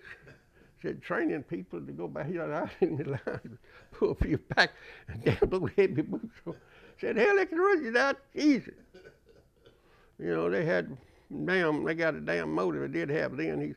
They got him doing that kind of, he's on missiles. Now he says that missiles, they got missiles now. Of course, I'm talking too much anyway. It's out here at Jacksonville, Florida, Mayport. They tried it out there. And you know, that damn thing, they got one that'll go 3 miles in the ground before it explodes. You realize that? Now, actually, these nuclear weapons are outdated. Well, some people say, well, why do you believe that? I'll tell you why I believe it. If you've noticed, Russia and the United States just recently signed another treaty to reduce their nuclear weapons. The damn things that got the leaking on them, the Russians, especially ours too, but we keep that secret. We tell about this. And they're so dangerous that these damn missiles will do the same job and not dangerous to leak on you. And so what you want in the future wars is these kind of new missiles they got, not these damn nuclear weapons. That's why Russia is getting rid of the damn nuclear weapons as fast as they can, and you got dumb bastards like Iran wanting to get them. See? And Collis says he's seen him son, said he's sorry for him. Yeah. He said the dumb bastards over there near Bahrain, doing these maneuvers around the Navy. He said he could sink the goddamn whole fleet 24 hours or less. And said you just wondered what the hell they were talking about, of being dangerous and this and that. But you see, our diplomats are lying to us. They got us thinking that old Iran and North Korea are just such a terrible danger. Well, those jackasses not that big a danger. They're danger killing themselves. That's the danger. See? But you see, you need enemies in order to keep folks at home. See? It's just like, and if you know historians will tell you this, you've read it, I'm sure. In the world of diplomacy, there's no permanent friends or enemies. It's flexible. Now you take down America's biggest ally in the Pacific is Japan. See? They attacked us in World Case War II. proven. Yeah. Huh? Yep. Yeah. But you see, and I was taught, about up World War II, Japs. Okay to do anything, Well, the Japanese, see, they were so cruel toward China. They killed Chinese and actually used fertilizers sometimes. They just deliberately killed big millions of Chinese in order to make room for Japanese settlers in Japan. Well, they were so damn brutal that when they realized China, was coming up with the world, they jumped to the American Allies. We got Japan now like a baby. You're not gonna run away from the United States, sorry. They need protection because their conscience hurts them. See, they realize. See, the Chinese are not anxious to make friends with the Japanese. They don't pay them much attention. See, and Japanese know damn well if you turned them loose and told the Chinese you can have Japan if you wanted, they might decide to get a little revenge there. See. So you don't know, you see. The old saying goes in politics and in diplomacy. Today's traitor may be tomorrow's patriot. So, you know what you're gonna do. So, it's best to keep what they call an open mind. It's all right to be determined, but not too determined. The word is be flexible. Sounds like a good motto. You got any other things you want to talk about? You asked me about. You have any other questions, Chris? No, I'm good. Yeah, I think we've had a good conversation, and we don't want to wear you out too much. We appreciate you talking to us. Yeah, thank you very much. Thank Great you very stories. Well, Is there anything you'd like Is there to anything add? else you'd like to add? well, what are you gonna do with these things? What's your purpose for collecting them? I don't understand that. I don't really. Well, I'm in the I'll shut this off for a second. That's not true. Right. Medgar Evers carried guns. Charles Evers always carried guns. Jose Williams did. A lot of them did. See, this some published, guy in handled public relations decided, to make everybody another Martin Luther King. Now that's not subtracting anything from him. It's just the fact that lots of people involved in the civil rights movement were not pacifists. Jose Williams, the last pacifist, I think. Stokely Carmichael was the pacifist. A lot of Charles Evers wasn't. Medgar Evers wasn't. Hell, I don't know anybody in Mississippi that was. See? That's the fact of it. See, so a lot of this is just so hot air. It's maybe that looks better to people. And so, but now be sure you don't tell about the judge and the stuff about Edgar Ray killing. No, I think we had that off when we were telling. I shut it off. We turned it off. Because I want Edgar Ray's toes to be sticking straight up when he leaves there. No, I think we had turned that off when we were telling. That's how I understood. Yeah. But see, a lot of things that, well, you see, I don't know about everything. It seems like a lot of so-called leaders, well, our leaders, want to keep things from people. They don't feel like that the average person has sense enough to make good judgments unless he's fed propaganda. See, that's now, you know, of course, it's been hints of it in the damn newspapers and all, but it's sad to me. One of the saddest things is what's happened to the Martin Luther King's family, you know. God damn, they've gotten where they're almost killing each other, you know. Hate each other. Greed. Yep. Greed. Yeah, Mr. Greed. That's it. So it's kind of like this old senator from North Carolina. Oh, I'll never forget this old guy. He looked, he said, what was that old senator that, oh, I know his name well, and I can't think of it. He was chairman of the Senate Committee on Investigations. Sam Irvin? Yeah, Sam Irvin in North Carolina. He told him when he was looking into Nixon's business and all, he said, follow the money trail. Well, see, and other things, follow the money, follow the power trail. See? Who wants this and that, you see, and but I'll be 85 next month if I make it to August 28th, but I realize I'm coming to the end of the road, you know, and I'm not whining about it. A lot of my friends came to the end of the road very suddenly, you know, and younger. So I feel like the things I've been mixed up in, I'm damn lucky to be around. See, for example, the reason I got a son, a wife in there was her husband, first husband, was killed in Medellin, Colombia. So he was killed by Pablo Escobar's outfit. So they wanted somebody to go down and get her children, you know. And she came to me. I was up in Vermont, so I left loafing around and was doing things.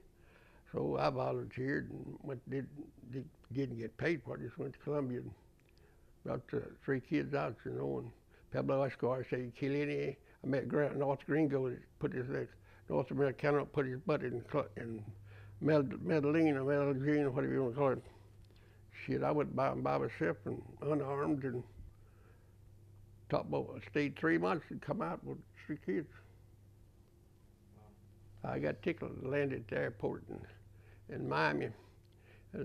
People met me there, government folks, and they said, "Welcome to America, Mr. Posey." I said, "Look, you jerks are surprised to see me, aren't you?" They said, "Yeah, frankly, hell yes." "How did you pull it?" I said, "Just being my wonderful self, sweet self." I tell you, if you ever I've been to a lot of tight spots, and let me tell you something. If you show fear, that provokes people to kill you. You'll come out of there better. I'm better satisfied about my son than I would be messes he's been into if he had been frightened. Because it makes the other person frightened. They wonder what he's up to. If you're as calm as a cucumber, as the saying goes, people they think, well, it can't be enough gonna hurt me. He would be more nervous. See? It's just good psychology. That's all it is. It's not. Okay, well, it seems to work. Yeah, it worked for me. I can't say it didn't work for me. It sure did. But you just don't want to get all shook up because you realize everybody's going sooner or later. Right. And if you make it a few days early, what the hell? You might have missed something you're glad you missed. You know? That's true. That's right. Well, I'll let you guys go. I know you got. Thanks a lot, Mr. Posey. Well, you're welcome. Appreciate it.